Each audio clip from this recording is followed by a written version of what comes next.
Bonjour à tous et bienvenue pour une nouvelle vidéo sur Steph Grip and Drift. Aujourd'hui, on se retrouve pour aller au rassemblement mensuel de voitures américaines à Pont-Réan, organisé par le Just American Team.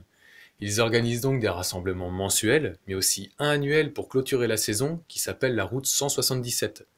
Il n'y a pas que les voitures américaines qui sont acceptées, les motos américaines, françaises et anglaises avant 1982 et les voitures françaises dans l'esprit rock'n'roll des années 50-60 sont également admis. Si ça vous intéresse, le lien est dans la description. Allez, allons voir ce qui nous attend là-bas. Et on en parle du faux raccord entre ta coupe de cheveux de l'intro et celle du rasso? Mais pourquoi t'en parles? Ils avaient pas remarqué? Bien sûr que si. Et comme ça, si tu leur expliques, les gens ne se poseront pas de questions. Mais t'as les globules rouges qui taquicardent, toi? Leur expliquer quoi? Tout le monde se fout de savoir que je suis allé chez le coiffeur juste avant le rasso pour me laisser pousser les cheveux. Ouais, c'est vrai que vu comme ça... Bah ouais, tu vois, ça servait à rien de leur dire. Bon, maintenant que le problème est résolu, on va pouvoir y aller. On se retrouve sur place. Ça y est, je viens d'arriver. Il y a déjà quelques voitures en exposition. Si j'ai bien compris, il va pas y en avoir beaucoup plus. Mais bon, on va pouvoir s'attarder un peu plus sur chaque voiture, donc c'est peut-être pas plus mal.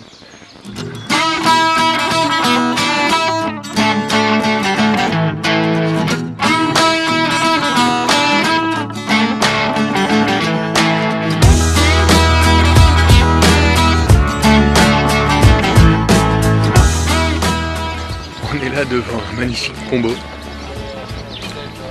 Une Ford Mustang et une Charger RT. Sur une des deux des muscle cars les plus connus.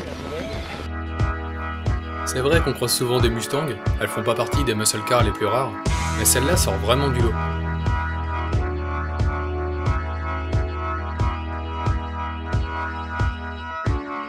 Habituellement, j'ai du mal avec les lignes de cette première génération, je préfère les lignes fastback. Mais l'union de cette couleur bordeaux, le toit vinyle blanc, les bandes latérales blanches marie à merveille les tons clairs et foncés. Avec en plus les pneus à flanc blanc, elle est vraiment superbe.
Un peu à l'écart du rassemblement, je viens de croiser une vieille Volkswagen Sirocco.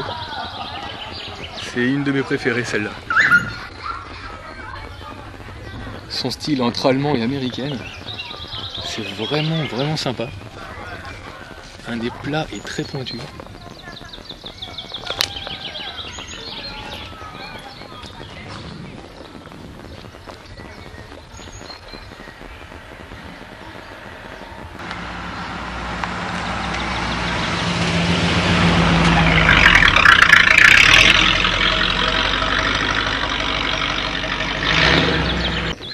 Et là, on a une Pontiac Firebird Trans Am. Un détail m'a sauté aux yeux. eau d'échappement qui dépasse. C'est impressionnant. S'il y a un choc, c'est les pots qui prennent directement. Alors, est-ce que c'est mieux ou pas? Aucune idée.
Voici une Pontiac Catalina. Alors bon, j'ai pas un gros gabarit, mais quand même quoi, c'est immense.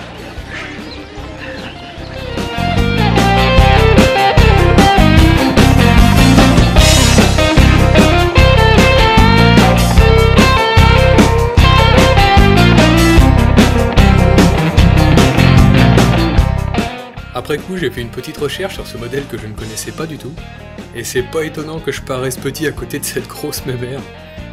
Elle est donnée pour 1 tonne 850 en ordre de marche, mesure 5,45 m de long et 2,2 m de large. Un beau bébé quoi.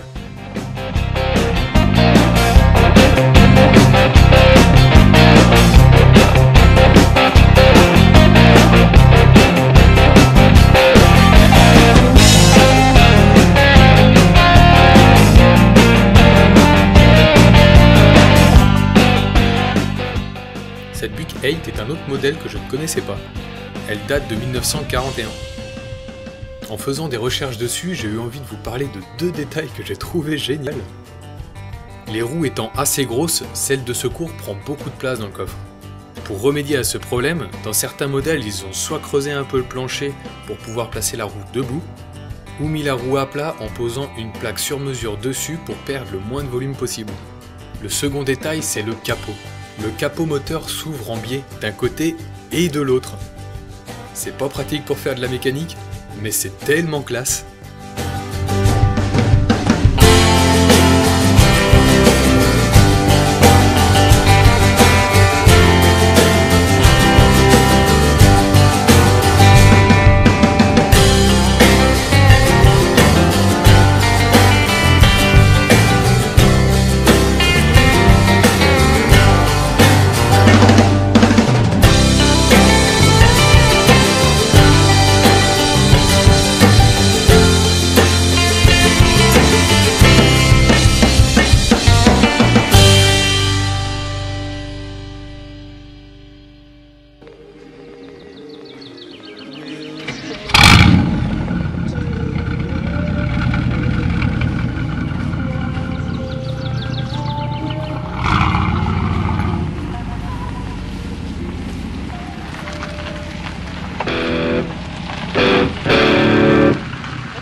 filme juste, vous filmez quand vous partez. Ah. En attendant les motos démarrer. Non, faut pas prendre la mienne qui démarre. Ne vous inquiétez pas, je peux couper le son si je veux. Faut attendre. Ah non, parce que celle-ci fait un super son, Ouais. mais elle, on a un petit souci au niveau du démarrage. Une fois qu'elle est démarrée, Voilà.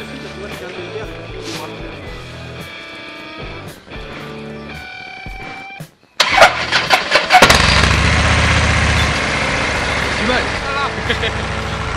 Là, c'est mieux.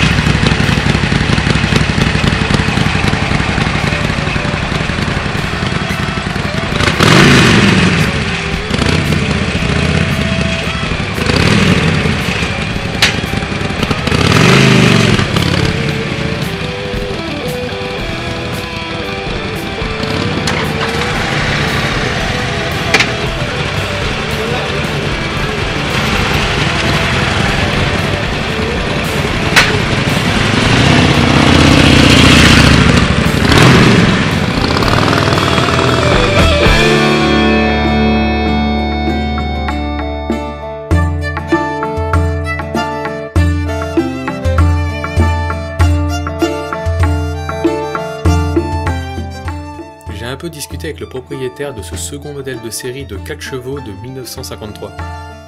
Elle est équipée d'un petit moteur de 760 cm3 qui développe 35 chevaux sur 3 vitesses. Le proprio m'expliquait que ces voitures sont tellement minimalistes qu'il n'y a pas un seul fusible pour protéger l'électricité de la voiture. Il n'y a même pas de Neumann, de clé ou quoi que ce soit, du coup il a installé un coupe-circuit.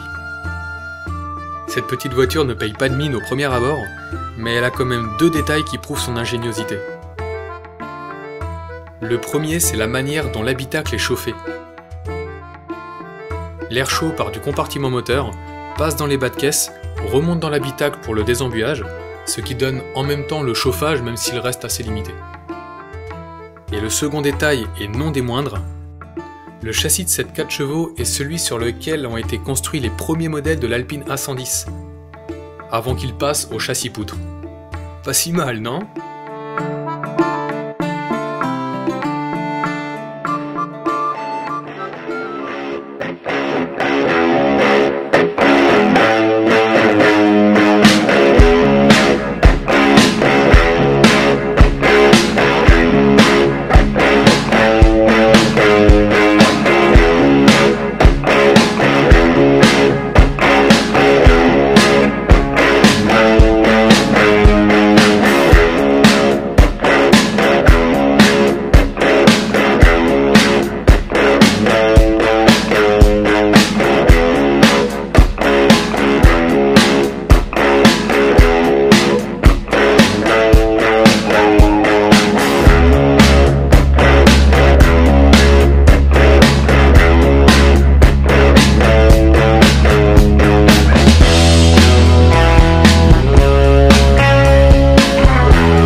Ah bah non. Non, y en a plus en fait. C'était la dernière. Ça passe vite quand on s'amuse, hein. Merci d'avoir regardé jusqu'au bout.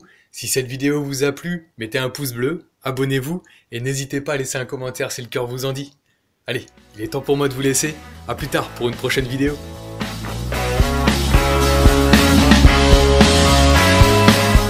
Oui, bon, je vous ai menti, il en restait une. Mais il m'en fallait bien une pour faire une belle fin. Abonnez-vous. Allez, à la prochaine.